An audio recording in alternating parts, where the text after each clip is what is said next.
যে আসলে টিমটা আমাদের সবার। ছেলেরা অনেক সময় হয়তো মিসআন্ডারস্ট্যান্ডিং করতে পারে বা কোনো কিছু বুঝে না, সেই জিনিসটা আসলে কিভাবে সমন্বয় করে জিনিসটাকে আসলে দুই পার্টটাকে আসলে আমাকে দেখতে হতো।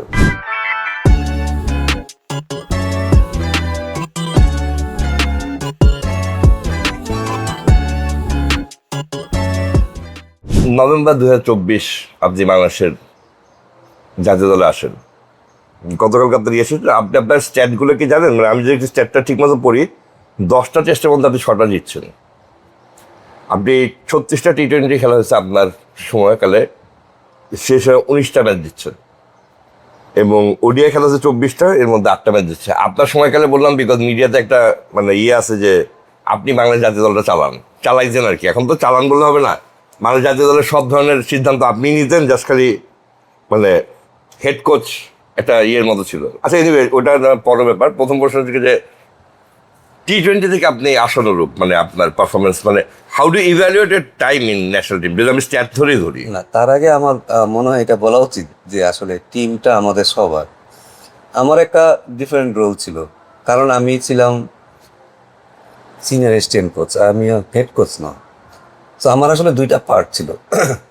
যেহেতু আমাদের অনেক ফরেন কোচ ছিল, তাদের যে ভাষাগত সমস্যা ছেলেদের সাথে বা কমিউনিকেশন যে যে জিনিসটা দরকার, বা আমাদের ছেলেরা কি চাচ্ছে সেই জিনিসগুলো আসলে আমাদের কোচদের বোঝানো, যারা আছে তারা হচ্ছে অনেক কালচারাল অনেক কিছু বুঝে না। ওরা হয়তো তাদের তাদের মতো করে হয়তো ভাবের আদান প্রদান করতে চায়, বাট ওইটা কীভাবে বেটার করে করা যায়, কীভাবে ছেলেদের সাথে বেটার কমিউনিকেশন করা যায়।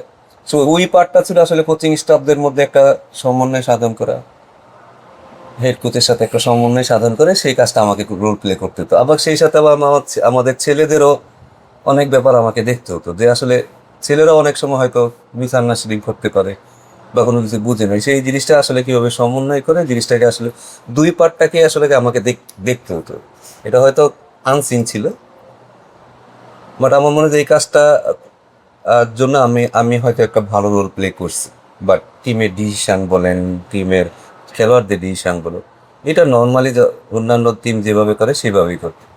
বাট হয়তো আমাকে দেখা গেছে যে আমি অনেক লম্পজম্প করতেছি, কারণ হয়তো আমাকে কথা বলতে হইতেছে, এই কোচের সাথে কথা বলতেছে, টিমের হয়তো প্ল্যানিংটা কীভাবে, নেটটা কীভাবে করবে, কী করবে না করবে, এইগুলো করতেছে। এই কারণে হয়তো সবাই মনে করতে যে আমি মনে হয়তো সব কিছু করতেছে, আসলে ব্যাপারটা তা না। এটা নর্মালি আমাদের যে হেড কোচ আছে উনি উনি উনি যথেষ্ট জ্ঞানী লোক, এবং যেহেতু হেড কোচের কাজ হচ্ছে আসলে টিমটা কীভাবে স্মুথলি রান করা যায়। এখন আমি যদি কোনো প্রতিষ্ঠানের হেড হই, আমি যদি বুঝি যে আপনাকে দিয়ে আমার হয়তো অনেকগুলো কাজ করানো সম্ভব, তাহলে আমি কেন করাবো না? তো এটাই হচ্ছে আসলে হেড কোচের রোলে, এবং টিমটা কীভাবে রেজাল্ট করবে। এখন আমাকে যদি টিম রেজাল্ট করানোর জন্য আমাকে যদি আরও 10টা লোকের নিয়োগ দিত, আমি তাহলে দিব। তো আমার মনে হয় সে তার রোলটা খুব ভালোভাবে পালন করছে। সবচেয়ে বড় জিনিস হচ্ছে ছেলেদের যে যথেষ্ট ফ্রিডম দিয়ে ও কাজ করাইছে, এবং ছেলেরা আসলে নিজেদের ডিসিশন নিজেরা নিতে পারতেছে। এটা আমার কাছে মনে হয় যে অনেক ছেলেদের মেন্টাল গ্রো করার জন্য ওর যে রোলটা ছিল সেটা আসলে খুব বেটার ছিল।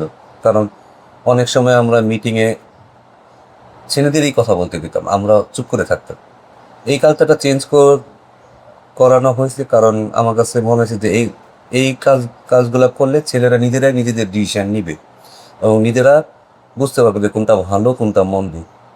সো আমাদের লিডারশিপ গ্রুপ আছে একটা, কোন টিমের যদি কোনো ডিসিশন নিতে হয়েছে ওই লিডারশিপ গ্রুপ থেকে আসে। সো অনেকগুলো কালচার আসলে চেঞ্জ করেছে, সেটা যদি আমি একা, তো এটা আসলে আমার পক্ষে সম্ভব নয় বা করাও সম্ভব নয়। এটা যদি হেড কোচ যদি আমাকে হেল্প না করতো, বা আমি যদি হেড কোচে হেল্প না করতাম, বা প্লেয়াররা যদি আমাদের হেল্প না করতো, এটা আসলে কারো একার সাকসেস না, এটা সবাই মিলিয়ে আসলে সাকসেসটা আসছে। আমরা যখন টি-20 শুরু করি তখন তো আসলে আমাদের টি-20 টিম আসলে খুব, আমরা জানতাম যে ওয়ার্ল্ড টি-20তে আমরা খুব খুব একটা ভালো টিম না, বাট সেই টিমটার রেজাল্ট কিন্তু আমার মনে হয় সবচেয়ে ভালো। তো এটা তো আসলে একদিনে কারো কারো আর এটা কারো একার সাফল্য না, এটা সবাই মিলিয়ে যেহেতু হয়েছে। এখন আমরা ওইভাবেই দেখি যে আসলে পুরাটা টিমটার সাফল্যটাই আসছে মিলিতভাবে, এবং এটা যেন আরও সামনের দিকে বেটার হইতে পারে সেদিকে আসলে আমাদের লক্ষ্য রাখা উচিত। টিমটা আমি আগে বলছি, টিমটা আসলে কারো একার নয়। এটা আমি যত বড় সুপারস্টার হই,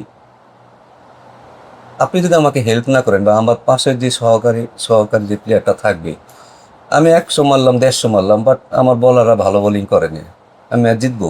দিন শেষে তো আসলে দেখবো যে আসলে ম্যাচ জিতছি না হারছে। সো এই কারণে বলতে এখানে আসলে কেউ একা আসলে কোনো কিছু করতে পারবে না, সবার সমন্বয় লাগবে। ইভেন প্রতিটা কোচিং স্টাফ থেকে শুরু করে যারা বলবে তারাও যদি ঠিক মতো সাপোর্ট না করে টিম ভালো আসলে চলবে না। তো এইখানে কেউ কখনোই বলা উচিত না যে কারো ব্যক্তিগত কারণে আসলে টিম জিতছে, এখানে আসলে সবার সমন্বয় লাগে। তো এই কালচারটা আমি বলবো যে আমার হেড কোচটা খুব ভালোভাবে করেছে, এবং সেই সাথে প্রত্যেকটা কোচের যে রোল যেটা পালন করা সেটা খুব ভালো ফ্রিডমভাবে তাকে দিয়েছে যে তোমার যেটা মনে চায় তুমি সেটা করো। তো এর চেয়ে আসলে বেশি কিছু আমার কাছে মনে না তার করার ছিল।